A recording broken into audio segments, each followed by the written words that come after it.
সম্ভাবনা। আচ্ছা। আলোচনা করবেন জনাব মোহাম্মদ শফিকুল ইসলাম, খুলনা। হ্যাঁ। তাহলে আমরা শুনি হ্যাঁ। তরমুজ অসময়ে অসময়ে তরমুজ তরমুজ কোন আমরা কি করে শুনি। হয়, কিভাবে হয় এটা। হ্যাঁ, তবে এখন ধন্যবাদ।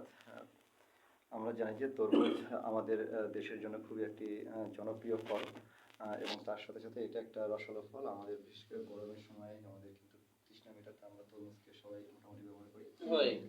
এবং তরমুজের মধ্যে কিছু পুষ্টি উপাদান আছে, বিশেষ করে ক্যালসিয়াম, ক্যারোটিন, এছাড়াও প্রোটিন এখানে থাকে। এটা আমাদের শরীরের জন্য আসলে দরকার, বিশেষ করে রমজানের সময়। রমজানের সময় তো খুবই ভালো লাগে ইফতারে। এটা ছাড়া কিন্তু আসলে আমাদের চলে না। গলা শুকিয়ে আসে। আমাদের মৌসুমে তরমুজের আবাদের সাথে সাথে কিন্তু আমাদের দেশে এখন অসময়ে তরমুজ চাষের চাষটা কিন্তু অনেক বেশি এবং ব্যাপকভাবে কিন্তু এটা এখন চাষ হচ্ছে। এর কারণ হলো, এর ফলে আমরা কিন্তু সারা বছরই কিন্তু তরমুজের একটা ফ্লেভার আমরা পাচ্ছি এবং হাতের কাছে তরমুজকে পাওয়া যাচ্ছে। তো অমৌসুমে যখন আমরা তরমুজগুলো চাষ করব, তখন কিন্তু আমাদেরকে কিছু কিছু বিষয় জানতে হবে যে আমরা কোন জাতের তরমুজগুলোকে এই সময় চাষ করব।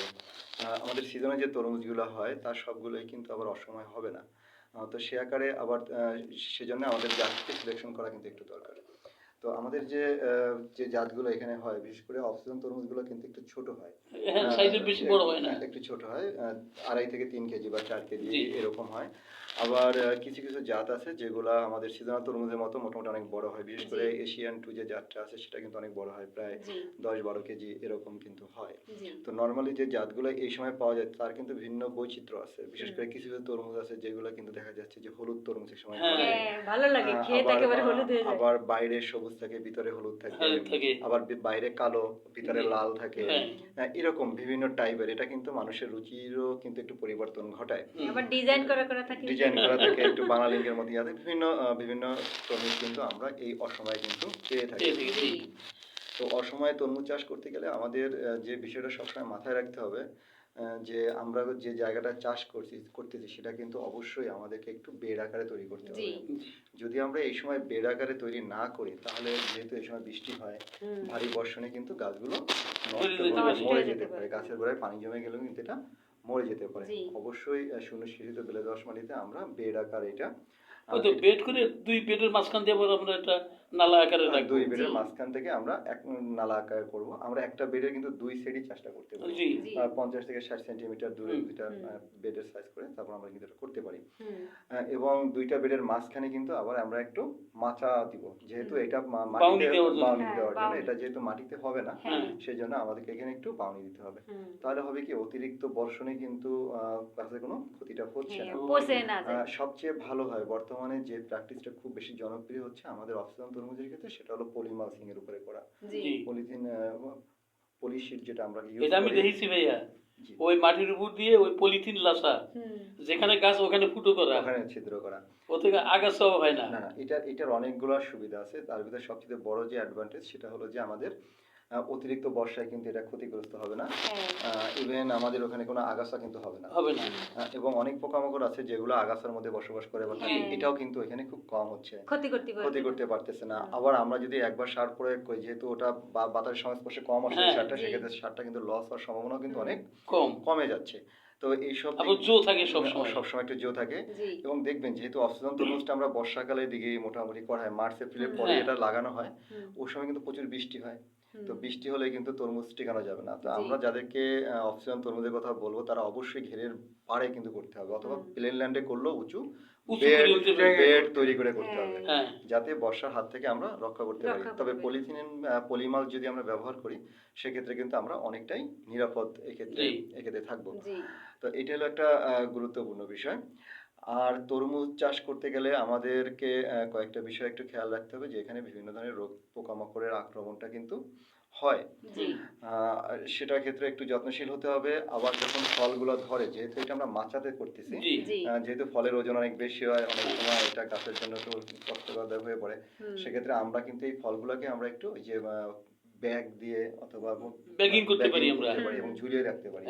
তাতে কি হবে, যে ফলটা ঝুলে নিচে পড়ে যাবে না, ক্ষতিগ্রস্তটা কম হবে। এটা কিন্তু আমাদের নেট দিয়ে আমরা এটা পেঁচিয়ে ঝুলিয়ে মাচার সাথে আমরা ঝুলিয়ে রাখবো, এটা কিন্তু আমরা করতে পারি। আর যেটা বললাম যে বিভিন্ন ধরনের রোগ বা বালাইয়ের আক্রমণ এখানে হয়, সবচেয়ে বেশি যেটা হয় যে আমাদের ফলের মাছি পোকার আক্রমণটা কিন্তু বেশি হয়। তো আমাদের কৃষকরা যেটা করেন, ফলের মাছি পোকা হলে আমরা দোকানে যেয়ে বলি যে আমাদের কীটনাশক ইউজ করা হয়। আসলে কিন্তু কীটনাশকে ফলের মাছি পোকাকে কন্ট্রোল করা কিন্তু যায় না। ফলের মাছি পোকা দমন করতে গেলে আমাদের সবচেয়ে কার্যকর যে পদ্ধতিটা সেটা হলো আমাদের ফেরোমন ফাঁদ ব্যবহার করা। জাদুর বাক্স আমাদেরকে ব্যবহার করতে হবে, এবং কুমড়ো জাতীয় ফসলের জন্য যে আমাদের জাদুর বাক্সটা পাওয়া যায় বা ফেরোমন ফাঁদটা পাওয়া যায়, সেটাকে যদি আমরা ব্যবহার করি আমরা মোটামুটি 100% কিন্তু এটা কন্ট্রোল করতে পারবো। অথবা যারা জাদুর বাক্স ব্যবহার করবেন না, ফেরোমন ফাঁদ, তারা যেটা করতে পারেন, আমাদেরকে ফলের বীজটক কিন্তু আমরা ব্যবহার করতে পারি।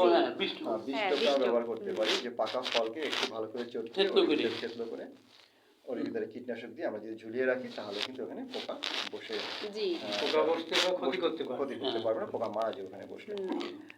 এটা ছিল আমাদের মোটামুটি। তাহলে আমরা আজকে শুনলাম অমৌসুমে তরমুজ চাষ সমস্যা এবং সম্ভাবনা আলোচনা করলেন জনাব মোহাম্মদ শফিকুল ইসলাম, উপজেলা কৃষি অফিসার, জাকুব, খুলনা। খুবই মজাদার একটা খাবার। ফোন নেই কাছ থেকে এই লিস্ট ভাই একটা ফোন আসছে, ধরবো? ধরো। হ্যালো, হ্যাঁ নমস্কার, কে বলছেন, কোথা থেকে বলছেন? হ্যালো হ্যালো, শুনতে পাচ্ছেন? লাইনটা কেটে গেল না। হ্যালো, শুনতে পাচ্ছেন? আচ্ছা, প্রশ্ন করুন, কি জানতে চান? ধন্যবাদ আপনাকে।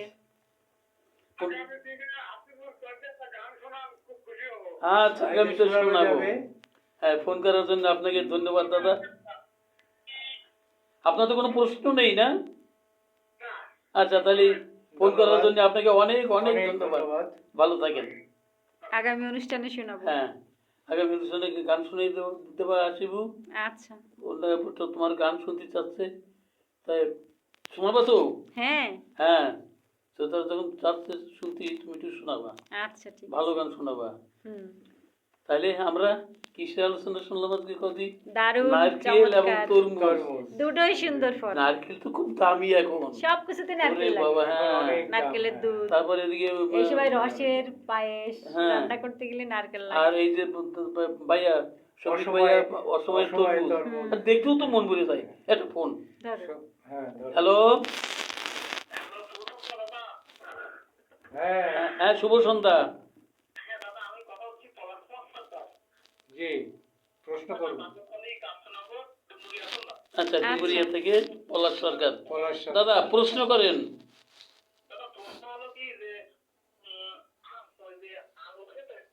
হ্যাঁ,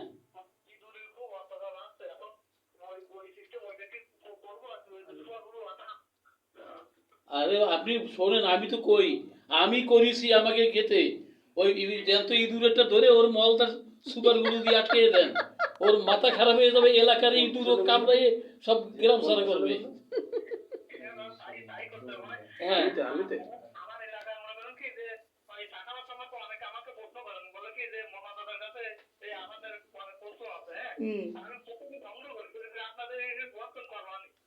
আপনি সাথে থাকেন আমাদের অফিসে, একটা করে দেখেন কি ফল পান, করে তারপরে আমাদের জানায় যে কি ফল পান। আচ্ছা, আপনারা ইঁদুর মারার জন্য শুনেন, ইঁদুর মারার জন্য এখন বিভিন্ন ধরনের ফাঁদ পাওয়া যায়। প্লাস্টিকের ফাঁদ 250 টাকা 200 টাকা দাম এরকম। এটা পাততে পারেন, তাহলে কাজে দিবে। এবং ওখানে খাবার না দিলেও অনেক সময় ওর পথে হেঁটে গেলে পায়ে টাচ লাগলেও আটকে ফেলে। ছোট একটা বিস্কুট দিলেন, এরকম করতে পারেন। 2-10টা পাতলে ইঁদুর পাবেন। একটা বিষয়, ল্যানিরেট গম আছে। হ্যাঁ, গ্লুবোর্ড।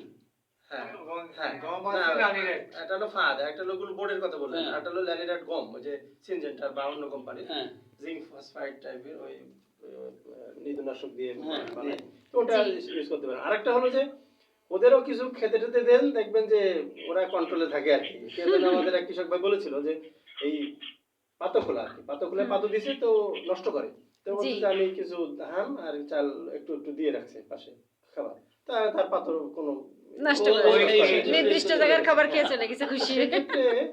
এটা একটা কৌশল। হ্যাঁ, আচ্ছা, কবিতা শোনাবো দাদা।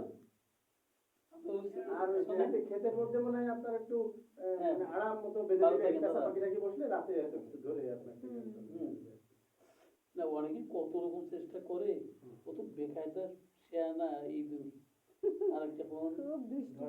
হ্যালো, নমস্কার দাদা। কে বলছেন? কোথা থেকে বলছেন? প্রশান্ত দা। হ্যাঁ, প্রশ্ন করুন। আলহামদুলিল্লাহ। ভালো। ভালো লাগছে। তো হিন্দু নিয়ে যখন কথা বলছেন, ওই আপনার আমি একরকম পাউডার কিনেছিলাম কালকে, বুঝছেন? হ্যাঁ, মানে পাউডার ওই জিলাপি দিয়ে মখানে খেয়েছে। মরিনি? মরে কিনা এটা বলতে হবে না খাওয়ার সঙ্গে সঙ্গে তো আর মরে না। ওই যে কালো একধরনের পাউডার, এটা কি ব্যবহার করা যায় কিনা? যাবে। শোনেন, ইঁদুর আসলে সব ধরনের বিষ তো পরিবেশের জন্য ক্ষতিকর, এবং জনস্বাস্থ্য সহ ইকোসিস্টেম, যে আমার পরিবেশের মধ্যে অনেক প্রাণী আছে, তাদের কথাও চিন্তা করতে হয়। এটা একটা ব্যাপার। এই জন্য ফাঁদটা সবচেয়ে বেস্ট। এরপরে বিভিন্ন কৌশল করে ইঁদুর মারা আসলে কেন বলে থাকলে তো পাখি খাইলো, পাখি দেখা অন্য কিছু খাইলে সন্ধ্যায় দিয়ে অনেক ক্ষতি হবে। যেন সকালে ভোরে যে ও ঘরের মধ্যেই দেখেন ছোট ছোট সোয়াল বলে যেন আবার হাত দেয় না, হ্যাঁ, দিনে সাবধানে রাখবেন। এটা ঝুঁকিপূর্ণ। হ্যাঁ ঠিক আছে দাদা। আচ্ছা, ঠিক আছে। হ্যাঁ ভালো থাকেন। হ্যাঁ, আপনিও ভালো থাকেন। দাদা ফোন কি নেওয়া যাবে? হ্যাঁ, হ্যাঁ, নিয়ে একটা যাবেন। ফোন আমি নেবো। বাসায় ফাঁদ কিনে রাখছি, এবং তাই। হ্যাঁ একটা বড় ইঁদুর পড়ছে। আরেকটা তারপর আর ফোন। নাই। হ্যালো, হ্যাঁ, ওয়ালাইকুম আসসালাম। কে বলছেন? কোথা থেকে বলছেন? ওয়ালাইকুম আসসালাম। কে করছেন কোয়ান্তে? সুন্দরবন এলাকায় একবার সুন্দরের জল ঘেঁটে আমাদের বাড়ি যাই, মোহাম্মদ আইসক্রিমি বলছি। আচ্ছা, আচ্ছা, প্রশ্ন করুন। কি জানতে চান? বহুদিন থেকে চেষ্টা করছি যে আপনাদের সাথে কথা বলার জন্য, কেউ কথা বলতে পারিনি, বুঝলেন? হ্যাঁ এই তো আজকে আমাদের সঙ্গে আমার মেলা নারকেল গাছ আছে, আগে নারকেল গাছে কোনো নারকেল আসছে না। তা তো নারকেল গাছে শুনলেন। নারকেল হচ্ছে না। এই ব্যাপারে তো আমরা গাছে আর এই বেগুন খেতে এই পোকা মারতে পারছি না, এই মৌ যখন দমদু অন্যান্য হ্যাঁ, দিচ্ছি, এই প্রশ্নের জবাব দেন। পোকা পেয়ে পাচ্ছি না। ঠিক আছে? আর মেলাগুলো বেগুন গাছ বলুন। বহুত টাইম কাটার মতন দেখা বেগুন লাগেনি। ও, জি ধন্যবাদ। আসলে বেগুন খেতে আপনি শোনেন হ্যাঁ, শোনেন আপনি এবার। শোনেন। আপনার প্রশ্নের উত্তর শুনেন। বেগুন গাছের পোকা দমন করতে গেলে আপনাকে সর্বপ্রথম যেটা করতে হবে যে বেগুনের ক্ষেতটাকে সবসময় পরিষ্কার রাখতে হবে। হ্যাঁ করছি, আপনি শোনেন। দ্বিতীয়ত হলো আপনার আমাদের বেগুন গাছে যখন যে ডগাগুলো কাটছে বা যে ফলগুলো আক্রান্ত হয়েছে সেগুলোকে সব ভালো করে কেটে ফেলে দিতে হবে, ফেলে আগুনে পুড়িয়ে ফেলতে হবে। বলছেন তো শুনতে পাচ্ছেন না, শুনুন। তারপরে আপনি ওখানে একটা ভালো কীটনাশক যেগুলো আছে বিশেষ করে নাইট্রো অথবা এসিমিক্স এইগুলাকে আপনারা স্প্রে করবেন। করার পর এখানে ফেরোমন ফাঁদ পাওয়া যায় বেগুনের জন্য। হয়। প্রতি 3 শতকে একটা করে ফেরোমন ফাঁদ যদি আমরা বেগুন খেতে প্রয়োগ করি তাহলে দেখবেন যে আসলে এই পোকাটা খুব সহজেই দমন হয়ে যাচ্ছে। এবং বেগুন ক্ষেতটা কিন্তু সর্বদাই পরিষ্কার রাখতে হবে। যে মরা পাতা যেগুলো আছে আগাছা এগুলো কিন্তু সবসময় পরিষ্কার রাখবেন, তাহলে আপনি দেখবেন যে বেগুনের ডগা এবং ফল ছিদ্রকারী পোকা থেকে আপনি রক্ষা পাবেন। এছাড়া আমাদের একটা বেগুনের জাত আছে বাড়ি বিটি বেগুন 4, যে জাতটা আসলে ডগা এবং ফল ছিদ্রকারী পোকার জন্য রেজিস্ট্যান্ট। ধন্যবাদ। বিটি বেগুন লাগাবেন, ওর কোনো কি হবে? আচ্ছা আমাদের ভাই, হাতে আজকে আমাদের হাতে সময় নেই। দুঃখিত, আপনার প্রশ্নের জবাবটা পেলেন। আগামী অনুষ্ঠান শোনার আমন্ত্রণ জানিয়ে এখানে শেষ করছি। কি বলো? হ্যাঁ। চলো ওঠা যাক। ভাই, আমরা মনে হয় চলো। চলো দাদা চলো।